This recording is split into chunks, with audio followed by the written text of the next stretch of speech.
Syria में इस वक्त कत्ले आम मचा हुआ है। चंद महीने पहले ही किसी तरह से सीरिया में गृह युद्ध शांत हुआ था, लेकिन एक बार फिर से सीरिया जल उठा है। कम से कम सीरिया में बशर अल असद के पतन के दौरान ऐसी ज्यादती नहीं देखने को मिली थी, जितनी कि पाक महीने रमजान में वहां की महिलाओं के साथ सड़कों पर नग्न परेड करवाकर करी जा रही है। दरअसल रमजान के पाक महीने में सीरिया में जारी संघर्ष ने भयावह रूप धारण कर लिया है। सीरिया की नई सरकार और अबदस्त राष्ट्रपति बशर अल असद के समर्थकों के बीच चल रही हिंसक झड़पों में हजारों लोग मारे जा चुके हैं।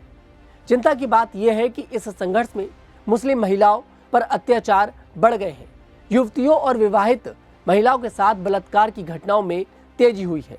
साथ ही उन्हें सरेआम निर्वस्त्र करके घुमाने की खबरें भी सामने आ रही हैं। कई महिलाओं की हत्या कर दी गई है।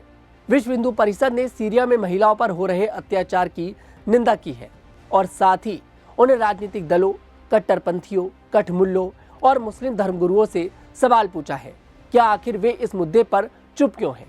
विश्व हिंदू परिषद के राष्ट्रीय प्रवक्ता विनोद बंसल ने एक्स पर लिखा कि सीरिया में हिंसा का खौफनाक मंजर, महिलाओं को निर्वस्त्र घुमाकर की हत्या, रमजान में भी, इसे तो वे पाक महीना कहते हैं। सीरिया में नए शासनकाल में पिछले कुछ दिनों से हिंसक अनवरत जारी है।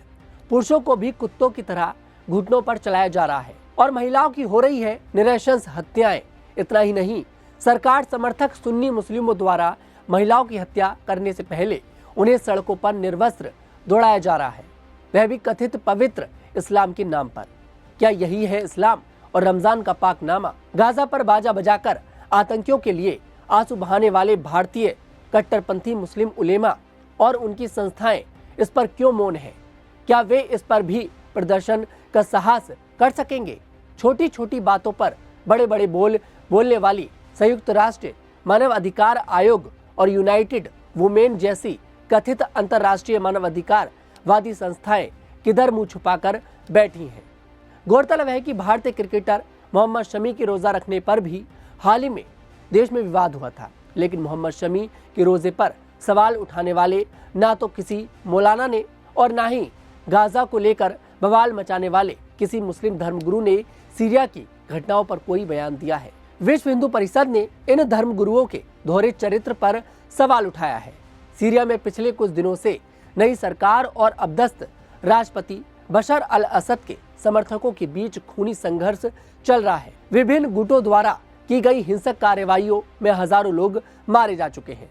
ताजा झड़पें तब शुरू हुई जब सुरक्षा बलों ने एक वंचित व्यक्ति को गिरफ्तार करने का प्रयास किया, जिसके बाद असद समर्थकों ने उन पर हमला कर दिया। सीरिया की नई सरकार के प्रति वफादार सुन्नी मुसलमान बंदूकधारियों ने बुधवार को असद के अल्पसंख्यक अलावी समुदाय के लोगों पर हमला करके हत्याएं शुरू कर दी थी, जिसके बाद से दोनों पक्षों में झड़पें जारी हैं।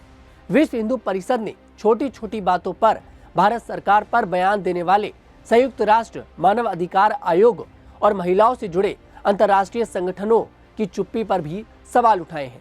विश्व हिंदू परिषद ने पूछा कि अंतर्राष्ट्रीय मानव अधिकार संगठन अब कहां छिप गए हैं। और गौर करने वाली बात यह है कि जो लोग अपने आप को इस्लाम का ठेकेदार कहते हैं, वो लोग इस मामले में बिल्कुल चुप हैं।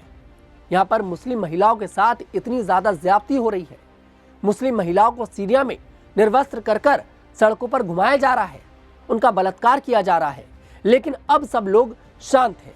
जब भारत में फिलिस्तीन के मुद्दे पर बोला जा सकता है, तो फिर सीरिया के मुद्दे पर, जो सीरिया में इस समय कत्लेआम चल रहा है, महिलाओं के साथ इतनी ज्यादा ज्यादती हो रही है, वो भी रमजान के पाक महीने में है।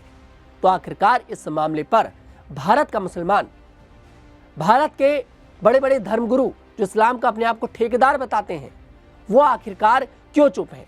आखिरकार वो इस मामले में क्यों नहीं बोल रहे हैं? खैर, इस खबर पर आपकी क्या राय है? कमेंट सेक्शन में मुझे जरूर बताइएगा। मैं तनुज दीक्षित आपसे फिर मुलाकात करूंगा। तब तक के लिए हमारे साथ देखते रहिएगा न्यूज़ 15।